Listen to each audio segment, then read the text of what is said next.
Unaniuliza eti nimesoma. Sikiliza nikwambie, nimesoma ila masomo hajanifanyia kitu chochote.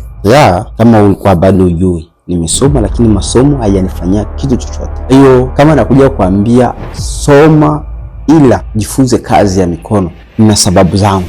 Nikikuja kuambia kwamba hivyo na talent, achana na masomo, focus katika talent yako, itakusaidia mbele. Ninajua nini ambacho nachokisema. Sasa wewe tu kipovu, kaa shuleni, maliza hayo miaka, kucha rudi hapa, utaona kwamba ni nini ambayo umepoteza. Sababu wengine hawapende kusikia, wengine ni wajinga tu, hata umwambie vipi akubali. Sasa wewe kazana na shule kwanza, acha kipaji chako, pambana na shule, kisha urudi hapa kuja kuniambia kwamba nini ambayo umeyaona.